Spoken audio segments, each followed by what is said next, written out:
நான் எதிர்க்கட்சிகளை கேட்க வரும்போது, யார் அந்த சார் அப்படின்னு சொல்லி குற்றம் சாட்டுறீங்க. உண்மையாக உங்ககிட்ட அதுக்கு ஆதாரம் இருந்தால், உயர்நீதிமன்ற உத்தரப்படி அமைக்கப்பட்டிருக்கக்கூடிய அந்த சிறப்பு புலனாய்வு கொண்டு கொடுங்க, அதை சொல்லுங்க. ஆதாரம் இருந்தா அதை யார் தடுக்க போறான்? அதை விட்டுட்டு ஒரு மாணவி சம்பந்தப்பட்ட சென்சிட்டிவான வழக்கில் வீண் விளம்பரத்துக்காக, குறுகிய அரசியல் லாபத்துக்காக மலிவான செயலை மீண்டும் மீண்டும் ஈடுபட வேண்டாம் என உங்ககிட்ட நான் கேட்டுக்கிறேன். இந்த அரசை பொறுத்த வரைக்கும் பெண்களுக்கு எதிரான குற்றங்களை இரும்பு கரம் கொண்டு அடக்கும். இந்த ஒரு சம்பவத்தை வச்சு பெண்களுக்கு பாதுகாப்பே இல்லாமல் இருக்கிறது போல ஒரு சதி தோற்றத்தை உருவாக்க பல முயற்சி செய்கிறாங்க. நான் நிச்சயமா சொல்றேன், இது மக்கள் மத்தியில் நிச்சயமா ஈடுபடாது.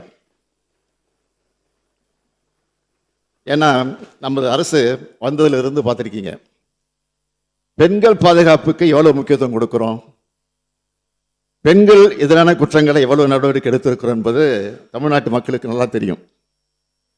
குறிப்பா பெண்களுக்கு எதிரான வழக்கில் 86 விழுக்காட்டுக்கு மேல 60 நாட்களுக்குள்ள குற்றப்பத்திரிக்கை தாக்கல் செய்யப்பட்டிருக்கு. பள்ளிகள், கல்லூரிகள், பொது இடங்கள்ல பெண்கள் பாதுகாப்பு பற்றி 2,39,000க்கும் மேற்பட்ட விழிப்புணர்வு நிகழ்ச்சிகளை நடத்தி இருக்கிறோம். சத்யா என்ற பெண்ணை ரயில் முன்ன தள்ளிவிட்டு கொலை செஞ்ச வழக்கில் மிக குறுகிய காலத்தில் உச்சபட்ச தண்டனையா தூக்கு தண்டனை பெற்றுக் கொடுத்திருப்பது இந்த அரசு தான். பெண்கள் மற்றும் குழந்தைகள் மீதான குற்றங்களுக்கு எதிராக இந்த அரசு எடுத்து ஒரு நடவடிக்கைகளை பாராட்ட மனம் இல்லைனாலும் பரவாயில்ல, வீண் பழியை சுமத்தாமல் இருந்தால் அதுவே போகும். மாண்புமிகு நீதிமன்றமே எதிர்க்கட்சி வழக்கறிஞரை பார்த்து பெண்களின் பாதுகாப்பு தொடர்பான உண்மையான அக்கறையோடு செயல்படுறதை விட்டுட்டு இந்த வழக்கில் ஏன் அரசியல் கணத்தோடு செயல்பட்டீங்கன்னு கேட்டு தான் நான் இங்கே நினைவுபடுத்துகிறேன். நீதிமன்ற அறிவுரையை பின்பற்றி வீண் அரசியலை தவிர்த்தால பெண்களுக்கு பாதுகாப்பு கொடுப்பதற்கு அது பேருதவியாக இருக்கும்னு தெரிவிச்சுக்க விரும்புகிறேன். இன்னைக்கு தமிழ்நாடு பெண்களுக்கு குழந்தைகளுக்கு பாதுகாப்பு மாநிலமாக திகழுது. இந்த அரசு அமைந்ததிலிருந்து நாங்கள் எடுத்திருக்கக்கூடிய தொடர் நடவடிக்கைகள் தான் இதுக்கு காரணம். இது தொடர்பான ஒரு புள்ளி விவரத்தை நான் சொல்ல விரும்புகிறேன். இந்தியாவிலேயே பெண்களுக்கு பாதுகாப்பான முதல் 10 மாநகரங்களில் நம்ம கோவையும் சென்னையும் இருக்கு. பெண்கள் அதிகம் பேர் வேலைக்கு செல்லும் மாநிலம் தமிழ்நாடு தான் முன்னிலையில் இருக்கு. 10 லட்சத்துக்கு உட்பட்டு இருக்கக்கூடிய மக்கள் தொகை உள்ள சில சிறிய நகரங்களில் திருச்சி, வேலூர், ஈரோடு, சேலம், திருப்பூர் ஆகிய 5 நகரங்களும் முதல் தரவரிசையில் பாதுகாப்பான நகரங்களாக இருக்கு. சென்னை மாணவி விவகாரத்தில் மட்டும் இல்லாமல் எந்த பாலியல் வன்கொடுமை புகாரிலையும் இந்த அரசு நடவடிக்கை எடுக்காம வேடிக்கை பார்த்ததும் இல்லை, விலகி நிற்கிறதும் இல்லை. மனசாட்சி இல்லாமல் பெண்களின் பாதுகாவலர்கள் மாதிரி பேசுகிறவங்க கடந்த அதிமுக ஆட்சியில் பொள்ளாச்சியில் என்ன நடந்ததுன்னு கொஞ்சம் நினைச்சு பாருங்க.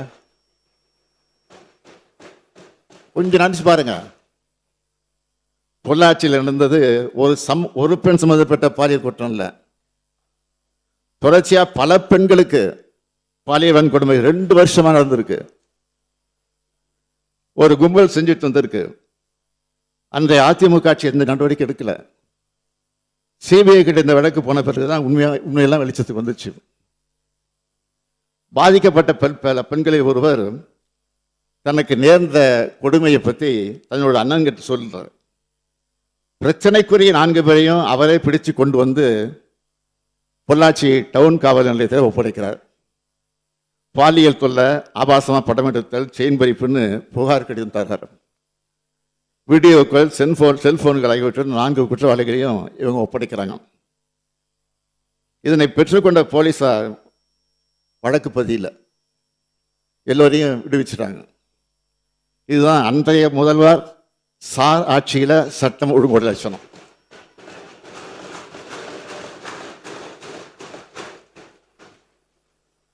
அது மட்டுமா, பாதிக்கப்பட்ட பெண் கொடுத்த புகாரை அப்படியே குற்றம் செஞ்சவங்கள்ட்ட கொடுத்துட்டாங்க. அந்த புகாரை குற்றம் யார் செஞ்சிருக்காங்களோ அவங்கள்ட்டே கொடுத்துட்டாங்க. இதை அடுத்தது அதிமுக பிரமுகர் வார் நாகராஜன் பாதிக்கப்பட்ட பெண்ணோட அண்ணனை தாக்குகிறார். அந்த புகார் மேலேயும் நடவடிக்கை எடுக்காத அரசு தான் அதிமுக அரசு. பிரச்சனை பெருசாக தெரிஞ்சதும் இதில் சம்பந்தப்பட்ட முக்கிய நபரான திருநாவுக்கரசை கைது செய்யாம ஏதோ 3 பேரை கைது பண்ணி கணக்கை முடிக்க பார்த்தாங்க. ஆனால் சிபிஐ விசாரணையில் பொள்ளாச்சி சம்பவம் முழுவதுமே அதிமுக பிரமுகர்களால் தான் நடத்தப்பட்டது தெளிவாக சொல்லிடுறாங்க. இவங்களை காப்பாற்றுறதுக்காக தான் இப்படி ஒரு சம்பவமே நடக்காத மாதிரி நீங்க பேசுறது கேட்டுதான்